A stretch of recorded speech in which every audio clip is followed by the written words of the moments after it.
Are you tired of your armbar not working because your opponent's just too strong and just picks you up and carries you all over the mat no matter what you try to do?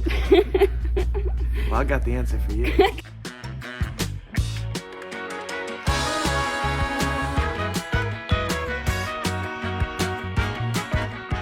Oh, I think we're going to do, whoa. Good morning, guys. It's Fallon. It's your boy Double B Swag Nasty. Whatever that is. We're on the way to the gym right now. We're gonna probably show an armbar sequence. At least that's what we're thinking right now. About right. He has very good armbar, so you're in for a treat. I had to wake him up today by swindling him out of his bed with iced coffee. He told me it tasted bad, so yeah, we'll see what we have planned for you. Bobby's playing with a Nerf gun and it's really freaking me out. Please don't hit me. Ah!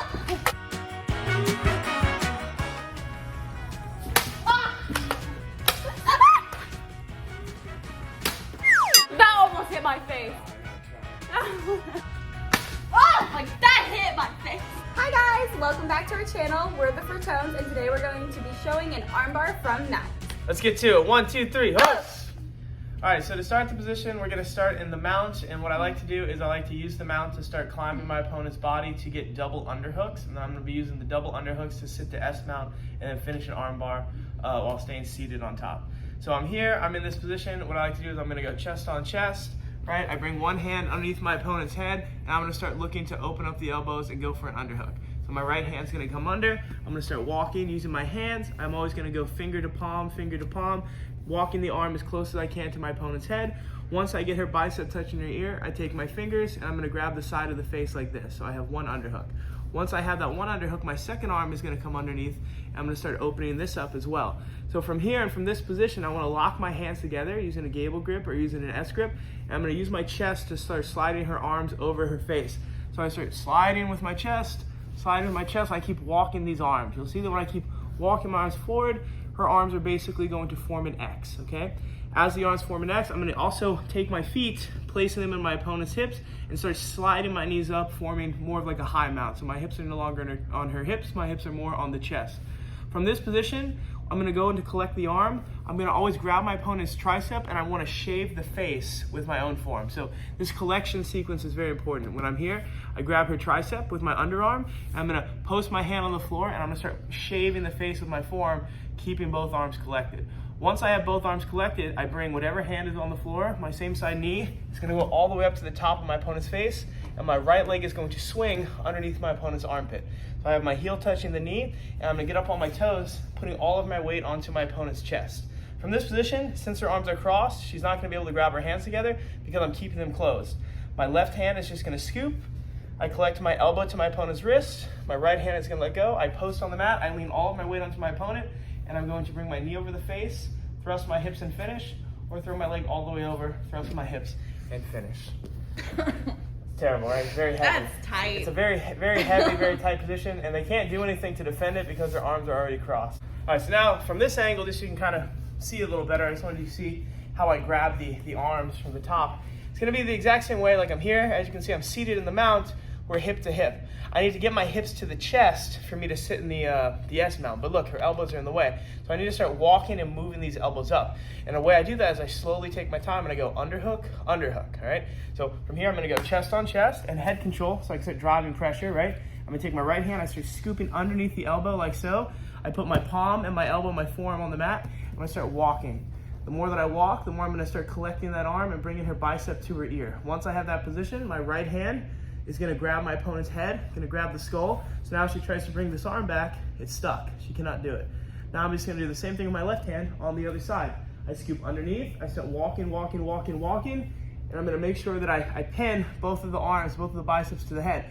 So you'll see just by me doing this, her arms start to kind of cross, okay? So now I'm gonna keep on walking, and I'm gonna kind of grab my forearms, or I'm gonna lock my hands together over the top of my opponent's head. I'm gonna start sliding my chest up, and as I slide my chest up, I like to place my feet here on my opponent's hips, so it's even harder for them to push my legs down. And I'm gonna start starting to sit on my opponent's chest. So from here, right, I'm gonna kind of walking forward. I'm now in a high mount position, and I'm just gonna collect the arm. I'm gonna always grab my opponent's tricep. I post my hand on the floor, and I'm gonna shave the face with my forearm. So So look, I'm lifting up here, keeping both arms collected. It's very important that we keep both arms so they're not able to lock their hands to defend the arm bar. From here, my same side knee is gonna slide forward, and I always wanna go to the top of the head. I don't keep this knee shallow. This knee goes as deep as I can, which allows me to post and sit and shift into the S mount. So you see my right leg, my knee is on the mat. I'm just going to swing it all the way over. I want my heel to touch my knee, and I want the back of my kneecap to be in my opponent's armpit. So this is gonna fit like a puzzle piece. This position alone is very strong and very controlling. I don't have to worry about them bridging. I'm not seated on my opponent's hips anymore, so if Fallon tries to bridge, I don't even feel it. I always say if there's an earthquake in California, we don't feel it here in Florida, right? So I'm not seated on the hips. If I'm seated on the hips, I'm gonna feel all that position. So I'm keeping this tight, and what you're gonna notice here is that her arms are X'd because I'm bringing her elbows together. If I bring someone's elbows together, you see how my arms is X'd as well? If I try to grab my hands together to defend the arm bar, I can't. You can't grab your hands together when your elbows are touching, right, from this position. The most common defense for an arm bar is someone grabbing like this, someone grabbing like this, like a rear naked choke grip, and that can be very annoying. If I have Fallon's arms like this, try to grab your hands together, she can't. She's not as effective. All she can really do is kind of interlace her fingers, and that's not the same thing. You're not gonna have the same defensive pressure. But also what's cool about this, from this position, it's very easy for me to scoop and collect my opponent's wrist. Once I collect the wrist, right, this arm is already straight, this arm is already extended, all I'm gonna do is I post my right hand here on the floor, and that allows me to lean all of my weight onto my opponent. It becomes very uncomfortable. So I'm gonna put all my weight on like my right hip and my thigh. I never wanna put my hand behind my opponent, I always put my hand in front of my opponent so I can post.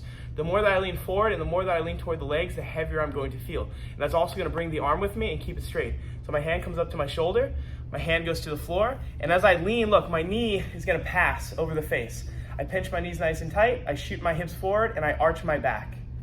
And they're gonna tap right away. I keep all my weight, all my pressure on top. So my knee passes the face, but I want my toes to hook behind the head, okay? So I'm keeping everything nice and tight, I'm driving my shin into the face, I thrust my hips, and I pull, and they tap automatically. Again, just to kind of go over why I like this armbar so much, because her hands are like this. If her hands are like this, she cannot, lock her hands together. So two things will happen. Sometimes I'll be here fishing for this armbar, but maybe sometimes they do get this. Maybe they do lock the rear naked choke grip. In a situation like this, I just attack the top hand. I like to always grab this, and I'm gonna either peel it to this hip, or better yet, if I could peel it to this hip. So I grab with my tricep and I pull. So now look, this arm is taken out of the equation, and she can only fight me with the one arm. So look, it's very easy for me to scoop. I go elbow deep all the way here to the wrist, and now I'm just gonna release, post, bring my knee over, and get the finish. But it's a very strong armbar. It's much better than just taking the traditional armbar where you just, sit your butt on the floor, because there's no weight on your opponent that way, and they can like sit up into you even if you're trying to be heavy on the face. This one is just brutal and very effective. But the key takeaway from that is like you're just keeping the arms crossed this way. Like if you do this, if you sit here and put your elbows together, and like I'll be like, hey, try to lock your hands. You're gonna feel that your body can't do it. So the more we bring the elbows together, the stronger the position is going to be. The more you let your opponent's elbows come out from their body, the easier it is for them to lock their hands and all these different grips to defend the armbar. But the more that we use our arms to, our underhooks rather, to walk, get those arms crossed, grab the tricep, shave the face, sit to S mount, swing the knee over, post the hand, and finish, you'll have an easy time. That's the position. 1, 2, 3, oh! So much pressure on the chest that I want to give you the arms. I know, that's another thing. Yeah, I'm like, take it. All right, guys, that wraps up for today. Thank you so much for tuning in and watching our video, and we'll see you on the mats next week. Don't forget to like and tap that subscribe button. See you later. 1, 2, 3, hooks!